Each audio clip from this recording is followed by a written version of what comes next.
How to deduct a home office on your taxes.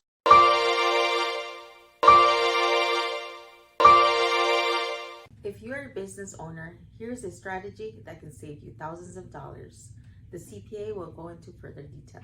If your office space is located in your house, you can deduct your bills for utilities, homeowners insurance, homeowners association fees, security, and general repairs and maintenance.